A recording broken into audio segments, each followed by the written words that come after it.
నమస్తే అండి, నేను రజాక్. పవన్ కళ్యాణ్ నా ఫ్రెండే. అంటే మీరు ఒకటైపోయినారు.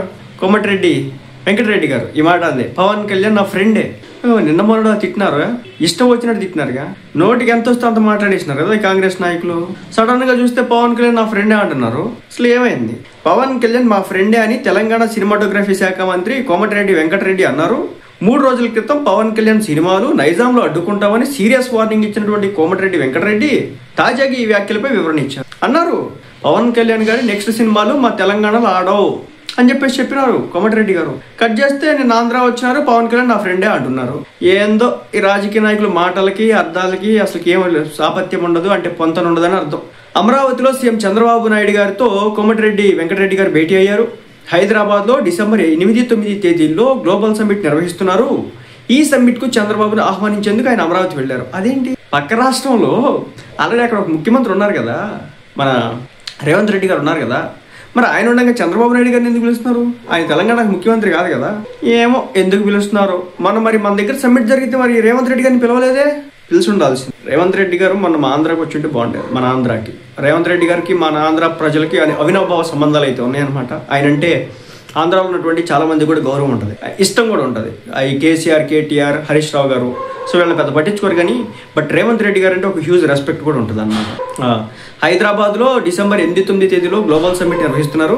ఈ సమ్మిట్ కు చంద్రబాబును ఆహ్వానించేందుకు ఆయన అమరావతి వెళ్ళారు. చంద్రబాబును గ్లోబల్ సమ్మిట్ కు ఆహ్వానించారు. ఆ తర్వాత ఆయన మీడియాతో మాట్లాడారు. పవన్ కళ్యాణ్ పై అప్పటి పరిస్థితులకు అనుగుణంగా మీడియా వాళ్ళు అడిగారు అనమాట, ఏంది నిన్న మొన్నటి వరకు పవన్ కళ్యాణ్ గురించి ఇష్టం వచ్చినట్టు మాట్లాడారు కదా, మరి ఇప్పుడేంటి ఈ విధంగా రియాక్ట్ అవుతున్నారని చెప్పేసి అడిగారు అనమాట. అప్పుడు ఆయన చెప్పిన విషయం ఏంటంటే, చంద్రబాబు మీడియాతో మాట్లాడారు, పవన్ కళ్యాణ్ పై అప్పటి పరిస్థితులకు కారణంగానే నైజాంలో ఆయన సినిమాలు ఆడకుండా అడ్డుకుంటారని వ్యాఖ్యానించినట్టు చెప్పుకొచ్చారు. అప్పుడు పరిస్థితులకు అనుగుణంగా ఏంటో పవన్తో తనకు వ్యక్తిగత విభేదాలు లేవని చెప్పుకొచ్చారు. ఇప్పుడు చంద్రబాబును ఆహ్వానించేందుకు వచ్చానని, 2 తెలుగు రాష్ట్రాలు కలిసి ఉండాలని, స్నేహంగా ఉండాలనే ఆకాంక్షను వ్యక్తం చేశారు. చంద్రబాబు విజన్ 2020 అభివృద్ధికి ప్రతిరూపమే హైదరాబాద్ అని ఆయన చెప్పుకొచ్చారు. సరే, మొత్తానికి ఒప్పుకున్నారు, హైదరాబాద్ డెవలప్ చేసింది నారా చంద్రబాబు నాయుడు గారే అని చెప్పేసి. అది నిర్వివాద అంశం, కొన్ని పార్టీలు ఒప్పుకో, బట్ రియాలిటీ అయితే చంద్రబాబు నాయుడు గారే డెవలప్ చేసినారు. ఇక కోనసీమ గురించి మాట్లాడుతూ, కోనసీమకు తెలంగాణ వాసుల దిష్టి తగిలిందని AP deputy CM Pawan Kalyan చేసిన వ్యాఖ్యలపై మంత్రి కోమటిరెడ్డి వెంకటరెడ్డి 3 రోజుల క్రితం స్పందించారు. ఈ వ్యాఖ్యలపై క్షమాపణ చెప్పాలని డిమాండ్ చేశారు. లేకపోతే నైజాంలో పవన్ కళ్యాణ్ సినిమాలు నడవకుండా అడ్డుకుంటామని చెప్పేసి వార్నింగ్ ఇచ్చారు. ఈ వార్నింగ్ పై పవన్ కళ్యాణ్ అభిమానులు తీవ్ర స్థాయిలో మంత్రిపై ట్రోలింగ్ చేశారు. సోషల్ మీడియాలో జరిగినటువంటి ట్రోలింగ్ పై కోమటిరెడ్డి వెంకటరెడ్డి టీం హైదరాబాద్ పోలీసులకు సైతం ఫిర్యాదు అయితే చేసిందట.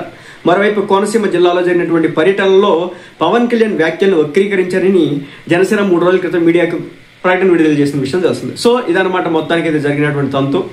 ఆయన ఆంధ్రాకు వచ్చి పవన్ కళ్యాణ్కి మేము ఫ్రెండ్సే, పవన్ కళ్యాణ్ నా ఫ్రెండే, నేను పవన్ కళ్యాణ్ ఫ్రెండ్నే, ఆయన సినిమాల్ని ఆపేదేం లేదు, అలాంటిదేం మేము తీసుకోవట్లేదు అని చెప్పేసి కోమటిరెడ్డి వెంకటరెడ్డి గారు మాట్లాడినటువంటి తీరు చూసిన తర్వాత ఒకంత ఆశ్చర్యపోయినటువంటి పరిస్థితి ప్రతి ఒక్కరు కూడా. సో ఇలా ఉంటాయి అన్నమాట రాజకీయాలు. పొద్దునంతా తిట్టుకుంటారు, సాయంత్రం కలుస్తారని చెప్పేసి ఒక సామెత అయితే ఉంటుంది రాజకీయాలకు సంబంధించి. సో ఇదే తంతు కొనసాగింది. నేను ఆయన సినిమా మొన్న అనుకున్నా, పవన్ కళ్యాణ్ గారి సినిమాలు ఆపేస్తామని చెప్పేసి ఒక మంత్రి గారు ఇలా మాట్లాడితే నిజంగా ఆపేస్తారేమో, ఈసారి ఏదో చేయబోతున్నారేమో అనుకున్నా, బట్ ఛాన్సే లేదు.